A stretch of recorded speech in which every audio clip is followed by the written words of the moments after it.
Hey everyone, welcome to another installment of RJG Games, and today's installment is going to be a little bit different. I'm still going to talk about tech, but as I've said at the beginning, at the very first episode, is that it's not just about tech or retro games. It's basically anything that has to do with what you would call nerdom or geekdom, anything that has to do with being a nerd, like I am. So today I'm going to talk about what you've been seeing in the background in the last two episodes, and that's my collection. And I got a figure here that fell out, and I'm going to be talking about this specific figure here because it just fell apart. Hold on. This figure you could only get one way. And this is what they call a petite, an Endoroid Petite. And an Endoroid is basically one of these right here. And this one I got when I went to Tokyo Anime Fair back in 2013, I want to say. And it's funny because this is the only type of figures that I collect. Most of them are back there that I haven't opened a single one of. The regular Endoroids are, if I buy two of one, I might open one, but this one I haven't. Now I'm going to get into the figures here in a minute. First of all, I want to talk about my how would you say, my Goodwill and thrift finds this week, and I hit one of my favorite Goodwills, and I was able to find this Razer gaming keyboard. It works. I did some cleanup on it. It needs a little bit more. So I noticed there's a lot of gunk in between the keys. So I think I can actually clean it without having to open it up. But at the end, if that doesn't work, I might have to open it up. Now, a lot of times people donate these to Goodwill because there's, something goes wrong with them or they upgrade. This one I noticed that there is a little issue right here. I think they put down this must have been from a smoker, and they put down their cigarette there, and it kind of melted, but it's not bad. Unless you really pay attention, you wouldn't notice it. So that might have been the reason. I downloaded the drivers for this to change the colors on it. Everything works fine. All the keys work. There's nothing wrong with it. This is a very good find. So yeah, I'm really hyped about that. Now I'm going to be showing you guys another find. I'm going to be doing another installment in the future about Laserdiscs. So I'm a Laserdisc collector, and this right here is the Laserdisc release of Escape from LA, starring Kurt Russell, and it's still sealed. This has never been opened. It's still in this package, and I found another one of my favorites, Total Recall. So this one is open, but that's okay. For those of you who've never seen what a Laserdisc looks like, let me show you right quick. And this was the first introduction of movies in optical media. Look at this. Also, during the week, I found this right here. For those of you who love Battlestar Galactica, it's basically the entire 1980 season, which was technically season 2 of Battlestar Galactica. What happened is Universal didn't believe in the show from the beginning. Battlestar Galactica and the show ended its first season and they canceled it. Well, time went by and a lot of the actors from the original show moved on to other things. So once they figured out that the ratings were actually pretty good in the show, they wanted to bring it back, and a lot of the actors were committed to other things. Some of them just straight up didn't want to come back because they felt they were, underappreciated by the studio and what they were working on. And they were right. The studio executives didn't really connect it with the target audience. So just because they didn't understand it, they thought that none of the viewers would understand it. So some of the actors did come back, and basically this was what happened, and it was in a way a disaster. But there is one very good episode on here, which was the very last one. Had the show continued, That kind of showed where the show could have gone had they decided not to cancel it. And the last one is called The Return of Starbuck, a really good. And this is where the actor that played Starbuck in the first season comes back for a story completely about him. Another thing I got was uh, the Evangelion Reboot movie, the first one, which I actually already have the first, second, and third one that I bought during my last trip to Japan. The only problem is that they're not subtitled, so they're only Japanese language track on it. So I seen them, and you can pretty much understand everything. But I saw this one, the English version release, and I just had to buy it to add it to my collection. And let's see other things I got. Oh, another find. Now this wasn't through. This was through websites. I mentioned there's websites like OfferUp, Facebook Marketplace, and in one of those, a lot of you know that the NVIDIA 3000 series GPUs have already come out, and this week the 3070 came out, which is something I wanted to buy. Unfortunately, like with the 3090 and the 3080, they sold out right away. And NVIDIA hasn't taken measures really to make sure that bots didn't buy these ahead of time for scalpers to resell at an inflated price later on. So they sold out rather quickly, and but that has caused the 2000 series to start dropping in price significantly. So there was someone who actually got very lucky and they were able to buy a 3080 from an online retailer because they couldn't get the 3070. So they decided, well, let's see if they have the 3080. They happened to have a few. He bought one before they sold out. So he decided to sell his 2070 Super at a very nice discounted price. And like I said, if you're serious about buying stuff online at a discounted price, when you find a lot of these recent people selling their used products, it has a lot to do with being able to get on there and get them minutes after they posted it. And I was lucky enough to be able to pick this one up. And this is the one that's on my main computer that I edit with, which I'm going to be editing this with. Now I'm going to actually start talking about the figures, and I'm actually putting these on because some of these figures are collectible, and I'm going to talk a little bit about collectibles here. There's ways to clean your collectibles. The way I used to do it in the past, I just grab a rag and I used to just, dust it off that way. Kind of like you do furniture. Which is really not the right way to do it, and I'll show you why. What happens is, and you can see that with this Jack Skellington bust that I have right here, this little area right here is smudged, and it won't come off anymore. It really got in there, and I don't want to use I don't want to use any solution or anything because these are painted, they're airbrushed, and if I start taking that off, it's going to leave a mark that's not going to be even with the other side. So I wish I would have had something like this years later. I showed you guys this during the last video, and this is what I use to clean dust off my keyboard and circuit boards when I'm restoring a retro computer or console.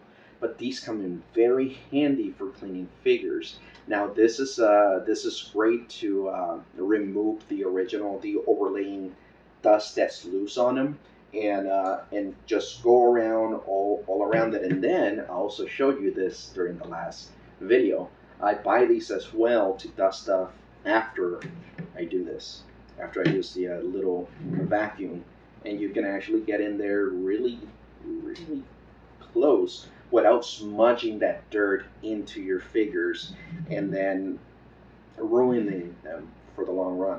I have several figures that's happened to, and it's like, again, I could use a magic eraser, which is some of you might be familiar with when cleaning old consoles. I used a magic eraser to clean that Dreamcast right there, and it actually turned out really nice. But if you rub it over like the Sega logo and stuff, if you're not careful, you might end up wiping that clean as well. So, and these were a present from my friend Scott. I got these like over 10 years ago, and I kept them in their box for the longest time.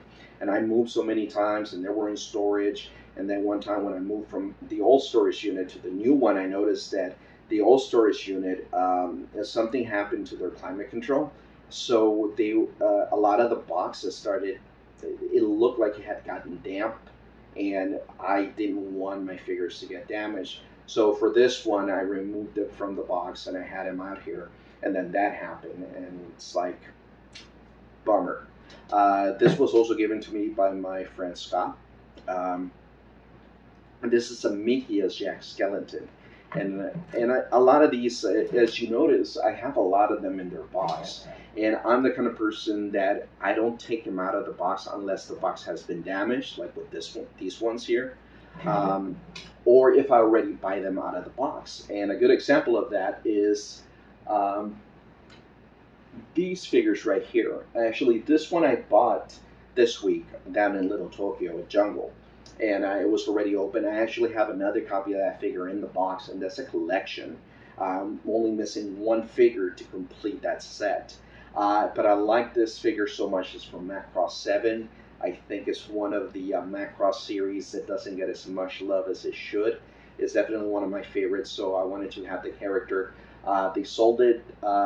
It was the last one. It was the one on display, so I was able to get it for a good price, and I figured might have as well display it. Now this one over here, the Miku, the racing Miku right there, I bought in Japan. I think it wasn't during my last trip. It was 2016. The last time I went was 2017. So in 2016, I bought this one. It was already open. And this is the cool thing. In Akihabara, they have these shops that are kind of like cubicle stores. And basically what it is like if you have collectibles you're trying to get rid of, you go to this place and you tell them, I want to put my collection in one of the squares. So the place gets a percentage of what they sell for. Alright, so this one right here I bought during Anime Expo last year. Was it Anime Expo? I want to say yes, it was Anime Expo last year. So I bought the figure, and I ended up just keeping it here for the longest time. And since it's Halloween, my roommate actually carved a pumpkin, which since then has died. It grew mold inside of it rather quickly. So I figure I opened this one and display right next to it in the spirit of Halloween. So something I rarely do. So I opened it up, and there was nothing wrong with the box. It was just one of those things. It's like, okay, I would like to display this figure, so hence why it's not in this box. So there it is. Now, earlier I talked about this figure right here, and this one is actually the petite version of a regular scale figure. It's probably about this big, the one for this one. And I haven't been able to buy it. It's like for collectibles, especially the ones that are very popular and they only make one release, the price goes up as time goes by because it becomes harder and harder and harder to buy, especially to buy them brand new without, with the box never been opened. So when that one first came out, I couldn't get it right away. And this one I bought during my first trip to Japan in 2010. And basically this was only made available if you bought a magazine. But anyway, that's the only way you could get this figure, and they come in a little box that's attached to the magazine, and then it's shrink wrapped together. They do that sometimes with watches and things like that. So this one right here, that's the only way I could get it, and it was a really cool find during my first trip to Japan. And actually, this is the very first Endoroid Petite I ever bought. And the only way I could get it is through buying that magazine. So this is a very, very prized possession. Now, the Endoroid Petites, one of the things I really don't like about it is this the little stand they come with. And the stand is very flimsy, and it's a pain to, they have this little hole in the back, and that's where this, the stand stick goes into, and it's really hard to put it in there. And it's just a pain whenever they fall off. It's just like, really? really, you know. So now, how I started buying figures for collecting was I was at MechaCon in 2010. I want to say, yeah, it was 2010. MechaCon is a convention in New Orleans. I was working at Shreveport, Louisiana at the time, and there was a convention, so I went down there. And the very first figure I ever bought, and I bought it because it was for a good price. It was $15, and this is where I really started my anime figure collection. Before that, like I said, I used to collect stuff like this. It was more typical for me to collect than figures themselves, other than Transformers. Transformers I've been collecting for a long time. I'll actually show you guys a picture. You can see my former collection. It wasn't that big, but unfortunately I did fall onto hard times there for a while. And sometimes a lot of people don't understand about collectibles is as they get older, the price increase. And those Transformers I had really got me out of a very tight bind. I ended up selling them on eBay. They ended up going for a lot more than what I was expecting. I already knew they went up in price, but the buyer really wanted them, and they outbid everybody else, and it really helped me out at the time. And years later, I wish they still had them, but you know what? Back then, they served their purpose. Now, the second figure I bought was this one. I bought this one at MegaCon in Orlando, and it was a very nice figure. A lot of these are actually price figures, and price figures basically means that if you go to Japan and when you go to a claw machine, these are the prices that the claws grab. And a lot of times people think it's like these are too heavy for the claws to win.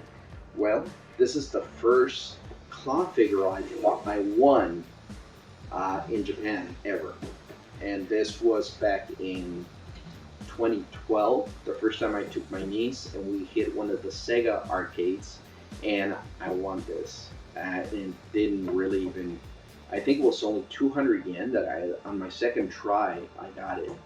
And I was pretty excited. And actually, since then, I bought more figures for this series. Strike Witches, really cool.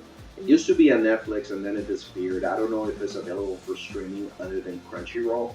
But I own the Blu-rays for it now, so it's all good.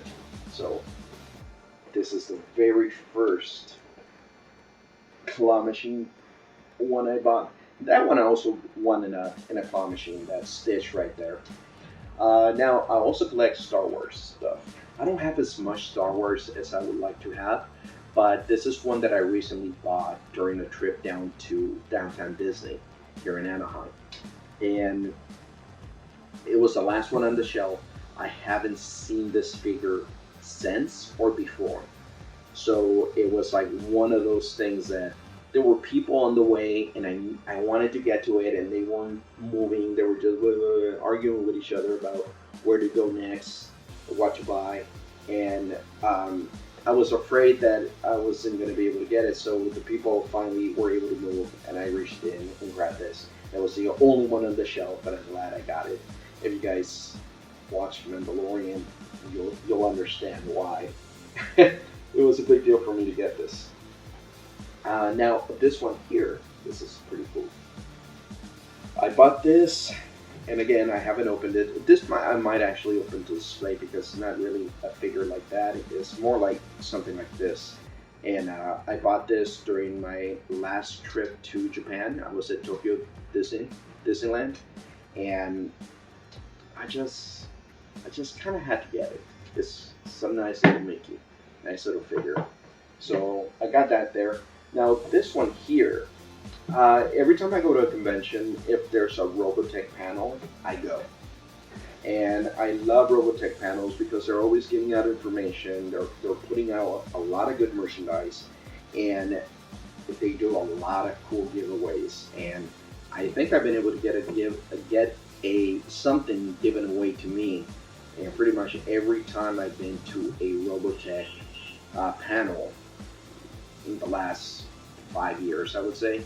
And this is by far my favorite. It's a Lin Min Mei dancing doll.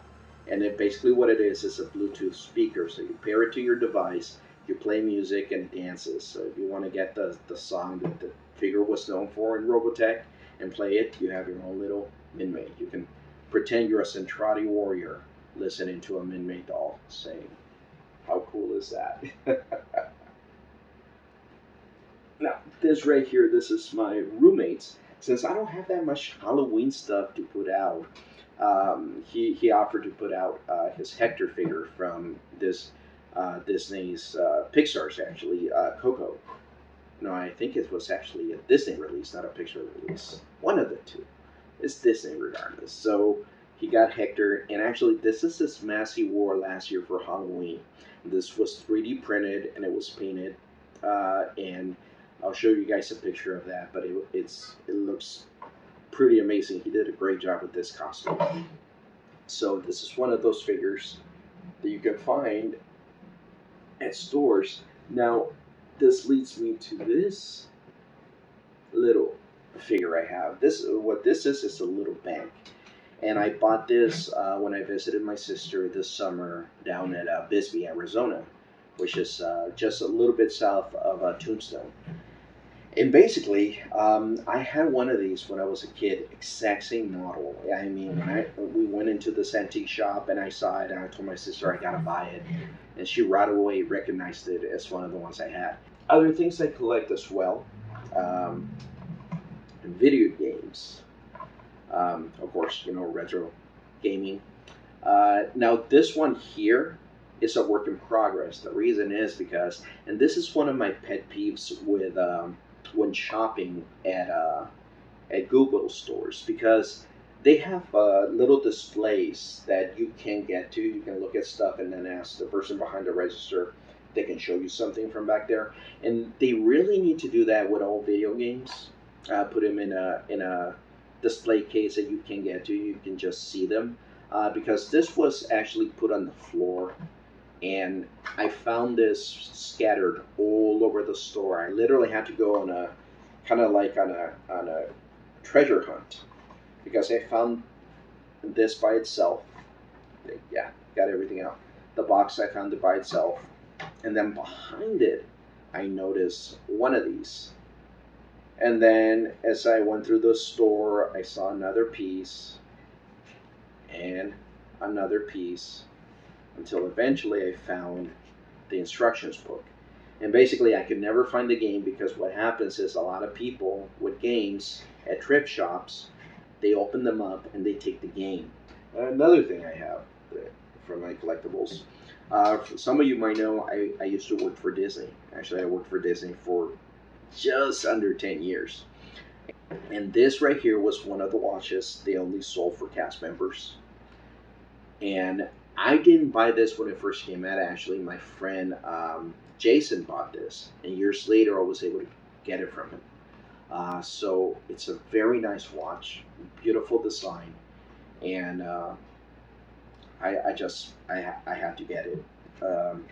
And again, you know, collecting isn't just about one thing. You can be a collector of a lot of different things, and this is one of the other things that I don't collect watches, but this one here I definitely had to get. It's beautiful, and it's I'm a big Disney fan, so for me, I love this park.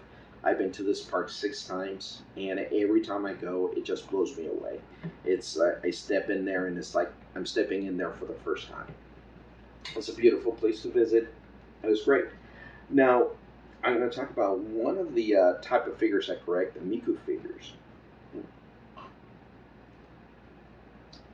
Good coffee. Okay. So Hatsune Miku, the way I got around collecting Miku stuff was when I got my first visual effects jobs here in LA. One of my friends wanted me to build a computer for him. So we went to Fry's back in the day when Fry's was really a thing, not an understock store like it is now. But back then, you needed anything for your computer, you go to Fry's.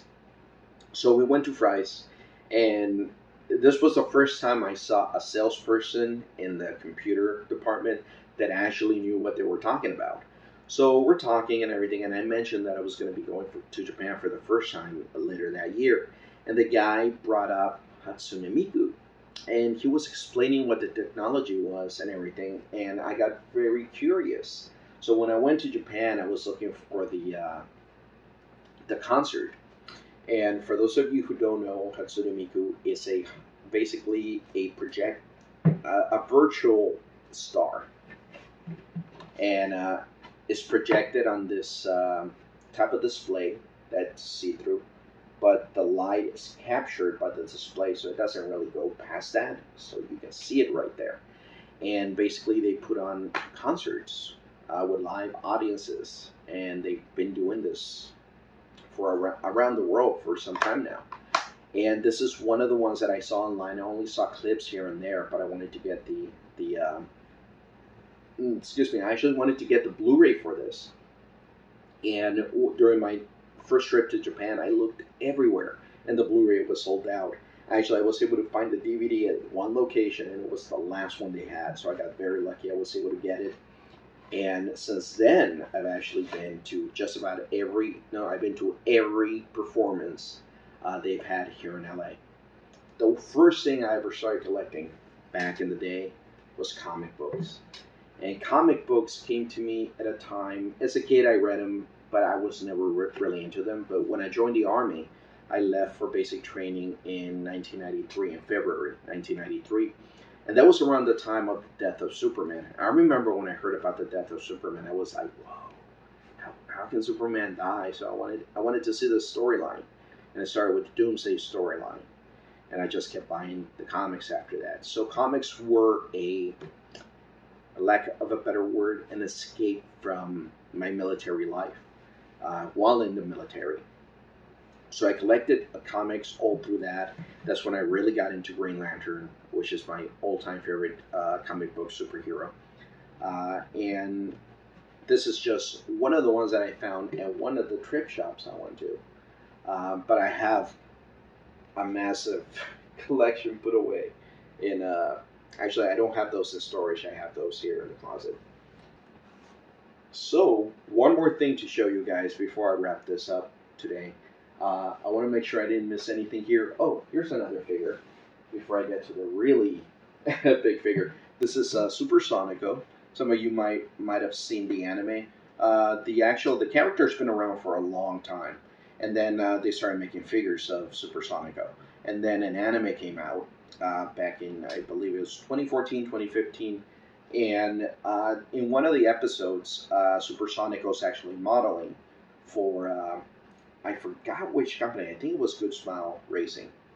And she was cosplaying as Hatsune Miku. So they came out with the figure for that. And it was like one of those things I really had to get. They've also done one where she's dressed like Snow White. I also have that one back there. You might be able to see it from there. I just didn't want to bring forward everything that I had. But this is a very nice figure. So I'm going to show you guys, the last thing I'm going to show you guys is this figure from Oremo.